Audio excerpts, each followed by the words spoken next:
आप देख रहे हैं कंचन टीवी, आपकी आवाज।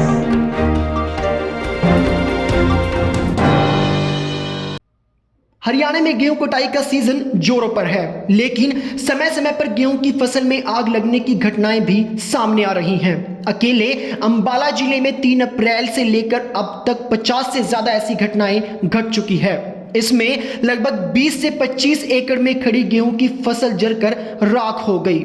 ऐसे में जहां एक और दमकल विभाग को अपनी तैयारी खींच लेनी चाहिए, तो वहीं दूसरी ओर आपको जानकर हैरानी होगी कि दमकल विभाग की लाचारी यहां खुलकर सामने आ रही है। दमकल विभाग ने बताया कि हमारे पास स्टाफ की कमी है, जिसके चलते हमें अपने आधे स्टाफ की छुट्टियां कैंसिल करनी पड़ी हैं। उन्होंने बताया कि हमने उच्च अधिकारियों तक इस मामले को लेकर बात पहुंचाई है, लेकिन इसे लेकर कोई भी हल अब तक नहीं निकाला गया।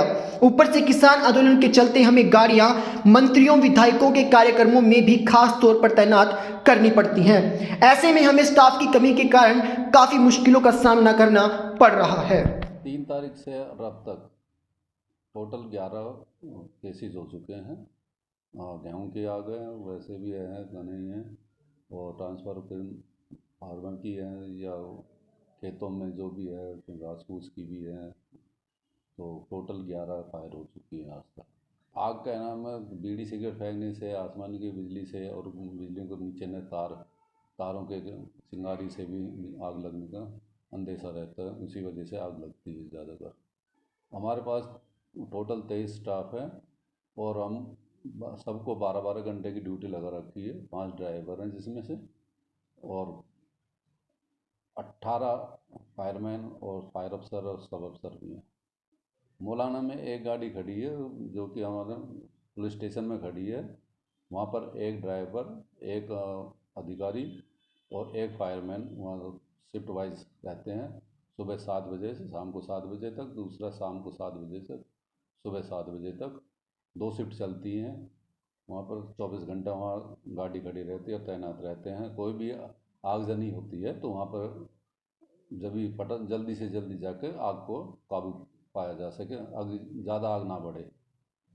अंबाला कैंट में कहना अभी तक तो इतनी खास आग नहीं लगी है, लेकिन कहना में स्टाफ की भी कमी है। हमारे यहाँ पर टोटल 3 ड्राइवर हैं, जो कि कभी वीआईपी ड्यूटी आ जाती है या कोई आ जाती है। सबको एक ड्राइवर एक शिफ्ट में है, एक स्पेयर में रख रखा है, लेकिन सबकी 12-12 घंटे की ड्यूटी रख रखी है। और सभी के रेस्ट और सभी प्रकार के छुट्टी यहाँ बंद कर रखी है।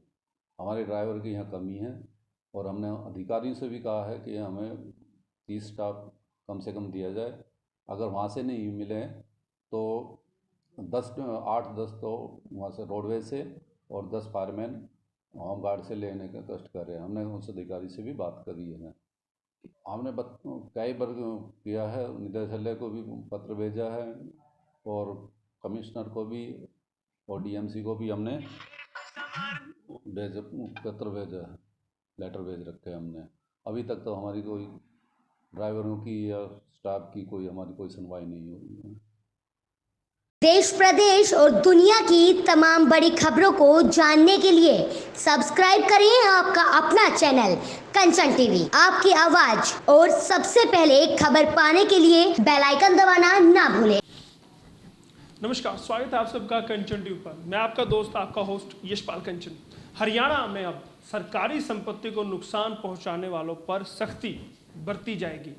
संपत्ति क्षति वसूली विधेयक 2021, जिसे डैमेज रिकवरी बिल 2021 कहा गया है, हरियाणा विधानसभा में पास हो गया है। इसके तहत अब संपत्ति को नुकसान पहुंचाने वालों से वसूली की जाएगी। इसका विस्तार संपूर्ण हरियाणा राज्य में होगा। गुरुवार को हरियाणा विधानसभा बजट सत्र में संपत्ति क्षति वसूली विधेयक 2021 सदन में पास हुआ। इस विधेयक के तहत अगर आंदोलन के दौरान किसी भी प्रॉपर्टी को नुकसान हुआ, उसकी भरपाई आंदोलनकारियों से होगी। इसमें सजा का और जुर्माने का दोनों का प्रावधान रखा गया है। सत्र के दौरान मुख्यमंत्री मनोहर लाल खट्टर ने कहा कि सुप्रीम कोर्ट ने भी कहा है कि चाहे सरकारी हो या प्राइवेट, किसी संपत्ति का इससे नुकसान होता है तो वह ठीक नहीं।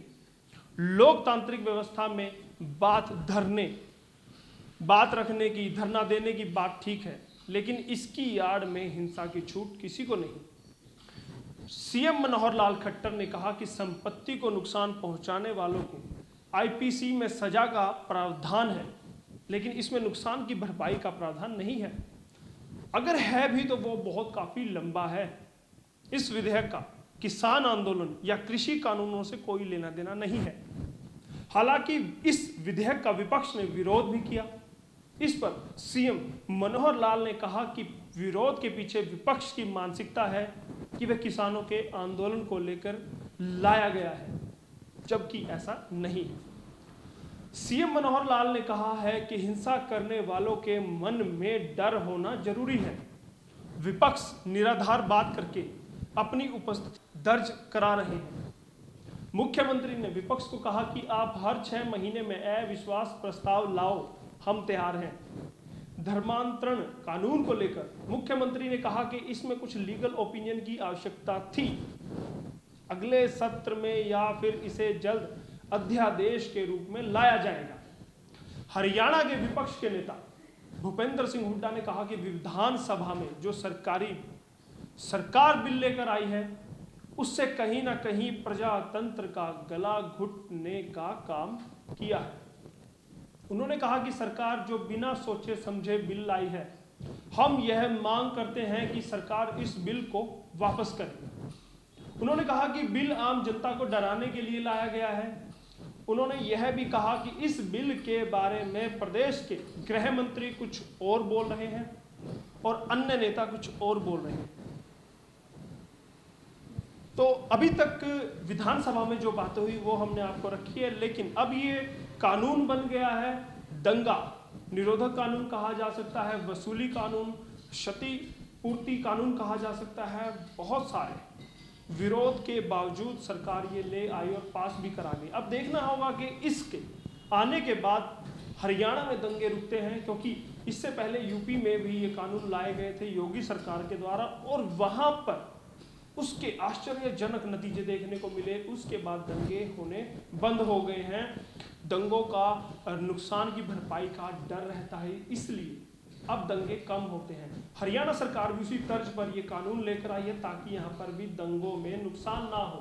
देखिएगा, नुकसान अगर सरकार का हो वो भी हमारा है, अगर प्राइवेट संपत्ति का नुकसान हो वो भी हमारा है, भरपाई तो हमें ही करनी पड़ती है। तो हम चाहेंगे कि सरकार के इस कदम की भविष्य में फायदा हो, नुकसान किसी को ना हो और ना ही आने वाले वक्त में कोई बेगुनाह इस कानून की आड़ में सलाखों के पीछे धकेला जाए। एक डर जो विपक्ष को सता रहा है वो यही है कि इस कानून की आड़ में जो लोग प्रोटेस्ट करते हैं, साफ सुथरा प्रोटेस्ट करते हैं, बिना किसी को नुकसान पहुंचाए प्रोटेस्ट करते हैं, उन पर भी गाज गिराई जा सकती है। एक डर ये कहा गया है। लेकिन अगर ऐसा होता है तो कानून है, कोर्ट है, वो अपना काम करेगी। सरकार के हाथ में ही सभी बातें नहीं है, लेकिन देखना होगा कि भविष्य इस कानून का क्या रहने वाला है। लेकिन जो भी हो, सरकार ने कानून पास कर दिया है और अब देखना होगा कि आगे जब भी कोई प्रोटेस्ट होता है तो वहां पर इसका किस तरह से इस्तेमाल होता है। तब तक आप बने रहिएगा कंचन टीवी के साथ, और कंचन टीवी सरकार से जुड़ी, कानून से जुड़ी, आम जन से जुड़ी हर खबर आप तक पहुंचाता रहेगा। तो बने रहिएगा कंचन टीवी के साथ। बहुत बहुत धन्यवाद इस वीडियो को देखने के लिए, और हमारे चैनल कंचन टीवी न्यूज चैनल को सब्सक्राइब जरूर कीजिएगा, लाइक जरूर कीजिएगा और शेयर कमेंट करना ना भूलिएगा। बहुत बहुत धन्यवाद करना चाहूंगा। मैं आपका दोस्त, आपका होस्ट यशपाल कंचन। देश प्रदेश और दुनिया की तमाम बड़ी खबरों को जानने के लिए सब्सक्राइब करिए आपका अपना चैनल कंचन टीवी। आपकी आवाज और सबसे पहले खबर पाने के लिए बेल आइकन दबाना ना भूलें।